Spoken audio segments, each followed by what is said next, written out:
আসসালামু আলাইকুম। সবার আগে বাছাই করা 10টি আন্তর্জাতিক খবর জানিয়ে দেব। প্রথমেই থাকছে শিরোনাম। তবে তার আগে অনুরোধ থাকবে ভিডিওটিতে একটি লাইক দিবেন।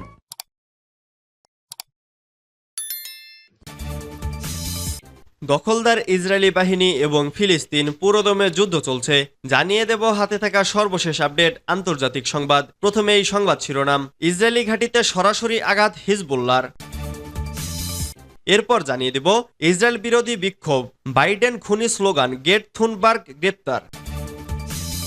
এদিকে নেতানিয়াহুর কঠোর সমালোচনা করল আমিরাত।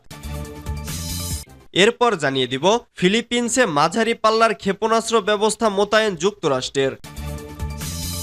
আরও জানিয়ে দিব ইসরায়েলের আক্রমণে শেষ আশ্রয় হারাচ্ছে 3 লাখ ফিলিস্তিনি। সর্বশেষ জানিয়ে দিব ইউরোপীয়রা কিয়েভের পতনের ঝুঁকি দেখে ভেঙে পড়েছে বলেছে ক্রেমলিন। এতক্ষণ শুনছিলেন সংবাদ শিরোনাম, এবারে বিস্তারিত। তবে অনুরোধ থাকবে ভিডিওটিতে একটি লাইক করবেন এবং কমেন্ট করে জানিয়ে দিবেন কোন জেলা থেকে আপনি আমাদের এই ভিডিওটি দেখছেন। ইসরায়েলি ঘাঁটিতে সরাসরি আঘাত হিজবুল্লাহর। লেবাননের শক্তিশালী সশস্ত্র গোষ্ঠী হিজবুল্লাহ দাবি করেছে ইসরায়েলের রামিয়া সামরিক ঘাঁটি লক্ষ্য করে গতকাল শনিবার রকেট ও কামান হামলা চালিয়েছে তারা।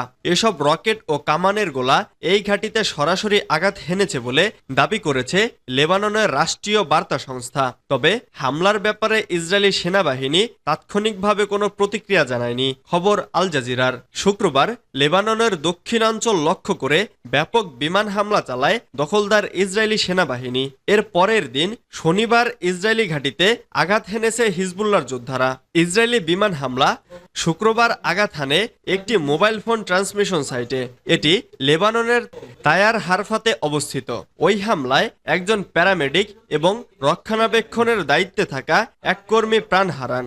হামলার পরই প্রতিশোধ নিতে হিজবুল্লাহর যোদ্ধারা সামরিক ঘাঁটিতে আঘাত হেনেছে বলে ধারণা করা হচ্ছে। হিজবুল্লাহ পরবর্তীতে জানিয়েছে তারা ইসরায়েলের একটি নজরদারি স্থাপনায় হামলা চালিয়েছে এবং তাদের চালানো হামলা সরাসরি আঘাত হেনেছে।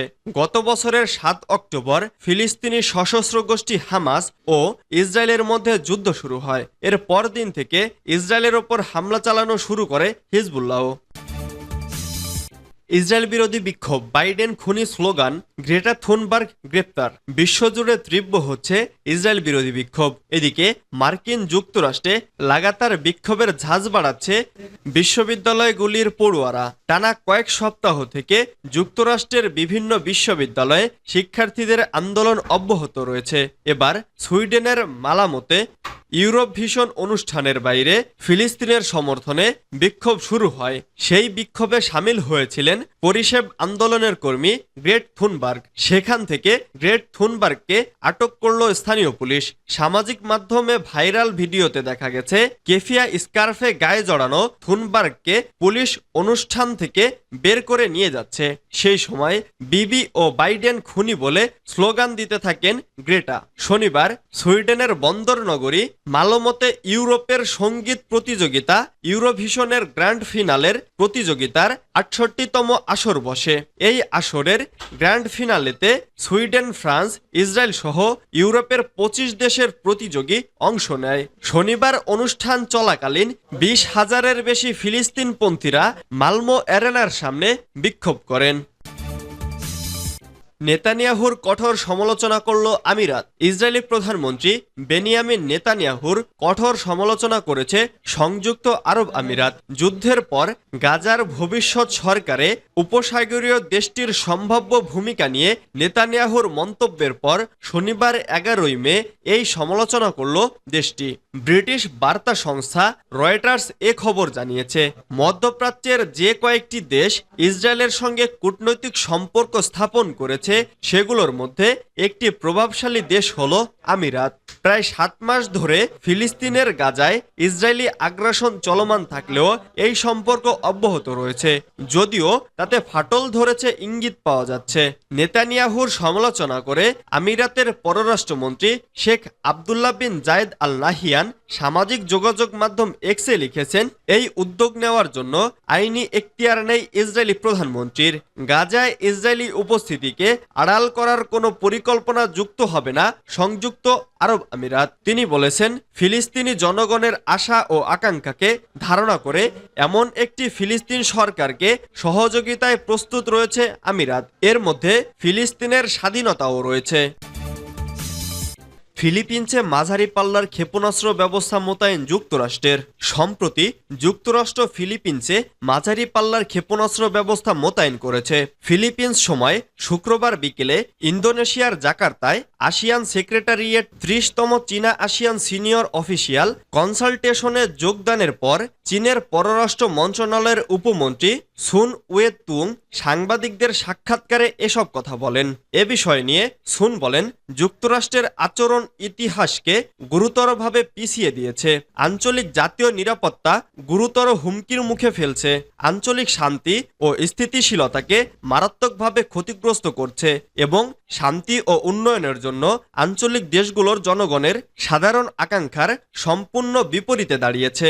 চীন দৃঢ়ভাবে এ অঞ্চলে স্নায়ুযুদ্ধ শৈলী, জোটগত সংঘর্ষের পুনরাবৃত্তির বিরোধিতা করে এবং আঞ্চলিক দেশগুলোকে আধিপত্যের হাতিয়ার ও এজেন্ট হিসেবে ব্যবহার করার দৃঢ় বিরোধিতা করে।